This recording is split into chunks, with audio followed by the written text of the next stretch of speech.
thì giờ cho bé cho thì nó chỉ tôi mua khổng kia một số cho bé sành á rồi mua ít là của tôi nên một sai đấy lại cho khổng là gì là tôi mua cho bé sành cho muốn nó bé chơi chơi không chờ thì á chị giờ một sai nó tin chẳng bọn nó nữa cho nó chỉnh cho nhót trâu bê luôn nó chỉ tao giờ nhót trâu bê mua nữa cho nên một sai số thép bạ cho nên mua tỏi nó rồi rồi xét rồi không bảo mua mấy chỗ hả sao biết cho chị là mua bạ sò thì xuống cho bạ phải sò lấy cho bạ nữa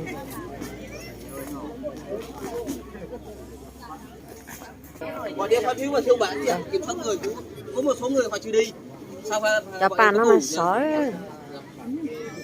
được cho rồi thì mấy đây bạ thì chọn xuống anh đua vào đây anh đua vào luôn đấy bây giờ mình cứ mời các bạn nào quay mặt này đây quay mặt này đi ta chào đây Đức cầm đi đã Đức cầm đi vào cầm đi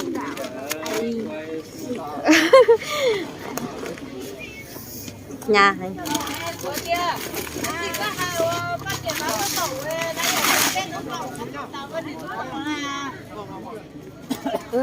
motor racing không xe luôn này anh dính xe luôn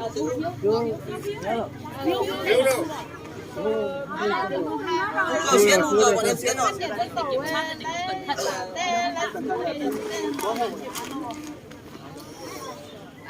nó mà mua ít rồi này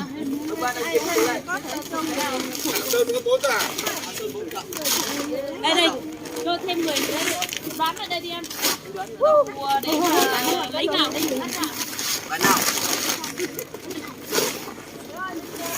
bà nó tao xuống cho nó xuống nó giờ cho bé chơi cách ra xét đi từ một thôi giờ cho bé chơi thì là mua cho nó cho muốn nó bé chơi rồi ra chết rồi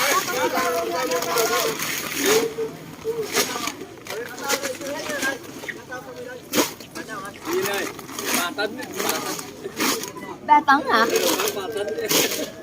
Phải ra xong rồi về thôi.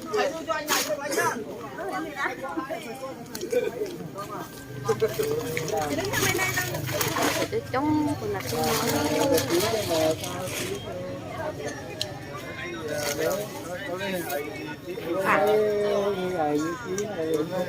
bạn trương bạn ba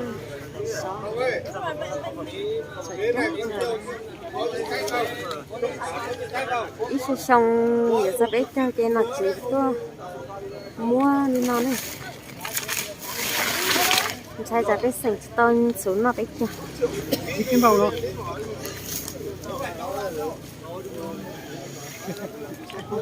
nó tao rồi nó có ổn đấy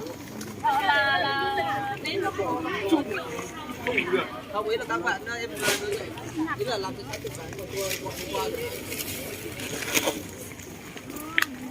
là nó đã cầm một tôm plo này ít là mà sao mốt là nó giờ lưới ròn plo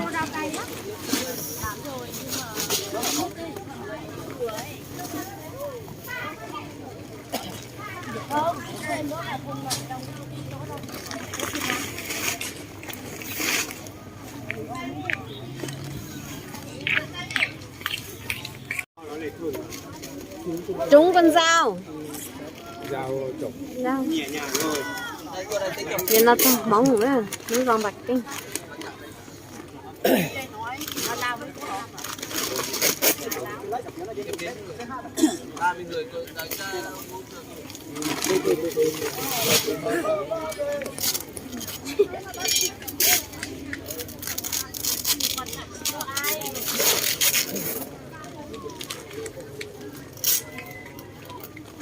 trong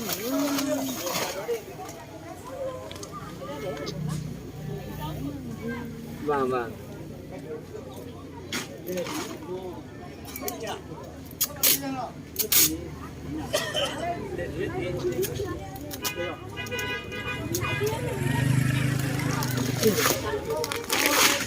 Đấy hả? Lấy gọn lại đi cái bao nào đấy thì để gọn.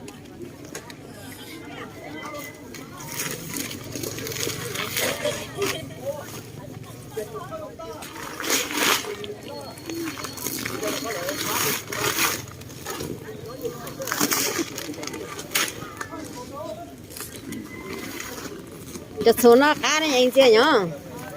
Chưa chặt xuống nó gì cá nhở? Tranh kho nó gì cá cơ chặt xuống nó. Đây. Đây để lấy gạo nữa nè. Cam mùi thế nào? Cam mùi. Đây trên chắc không một chế. Bác lại đây. Lấy gạo, bác lấy gạo đi.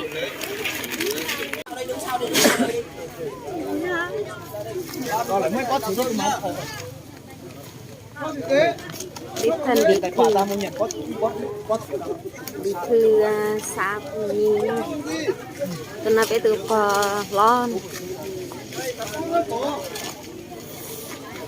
tôi thấy cho lo chắc là phải sáng. Đây đây. Gạo đi em, gạo đây. 2 bát gạo này.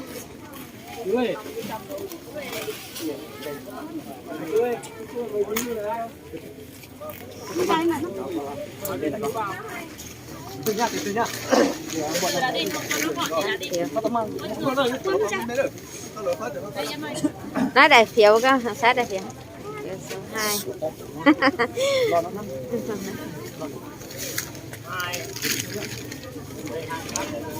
Này, ai có phiếu không?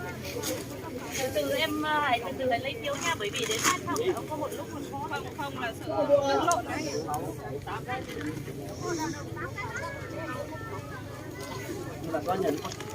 Có một tấm thế. Bây giờ giá chỉ để riêng ra có đây. các bạn ra ngoài đi. Có tao lái vâng.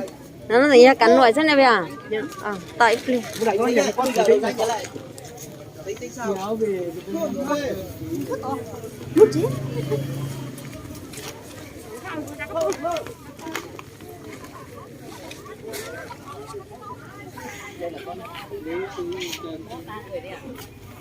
Giá thì có. Đấy. Giá ăn sơ.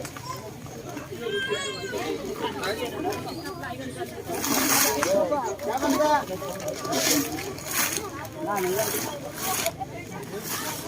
Đi ăn có. Từ từ đi nhá. Từ từ đi em hãy nhận phiếu. Giá ăn hơi về.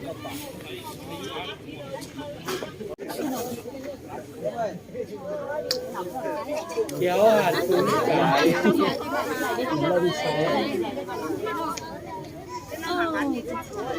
cái em này cắt cái này. Anh em thì dùng.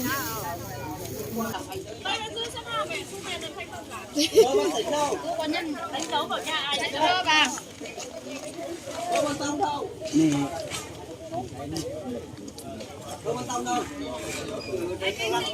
Thôi tôi mua đâu. Giờ không mua giờ sổ. Cũng ngon. Ở trên dưới này. Giờ đâu nè ui trời ơi. Có cô nào nói gì mà đi muốn phiếu cô. Bây giờ cũng mua thế tao giờ được từ là có đủ một thứ rồi. Nhưng mà con bạn xem cho biết sao.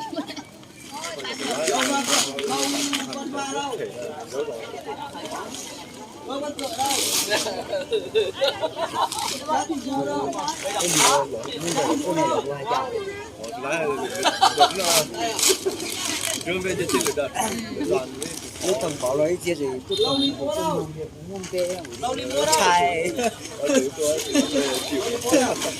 bây giờ thằng bảo ón lửa lâu vẫn hơn đâu tôi nói muốn bê chạy lâu vẫn thế đâu lâu vẫn thế đâu Nó bây giờ ô lưu chế văn hóa. Tôi đồng thờ chế văn hóa. làm cái gì thì làm nhưng nó phải theo thẩm mỹ. cho nó giờ chặt Cái thử nhà này người ta cố định rồi mà cho nó giờ cháu giờ tôi lưới chế nó lưới chế cho lưới rọp tôi tăng mua hồi mũ mua nó là tôi cả ra hôm nào xem nó nào chỉ bí nó nào mù nữa cho tao nói cháu cứ chế ha tôi là nói tôi chín nánh tôi cái chai này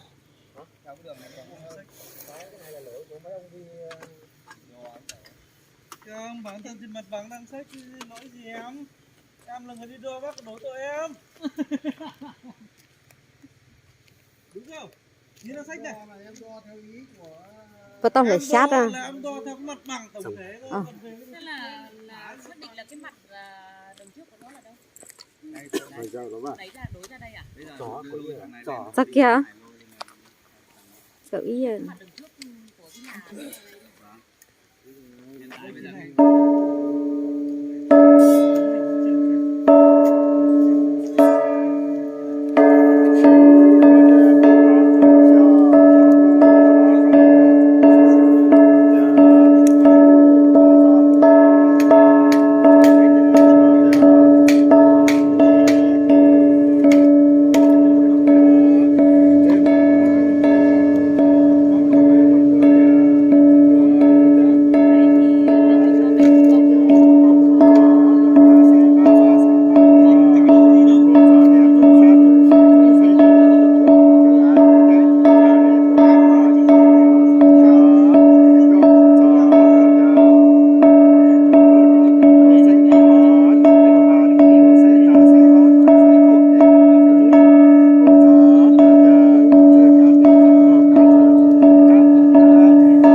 Chỉ đâu có liên quan đến cái góc kia để chết đấy chú.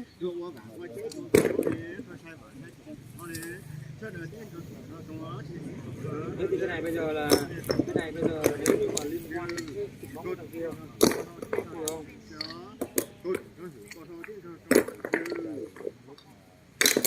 Đẩy cao cái đế lên thôi. Cái quan trọng khi mà bây giờ hắn không giống như trong cái thiết kế này mà khi mà xử lý cái đế này á. Gọi điện và thông báo với bạn tí nữa sau.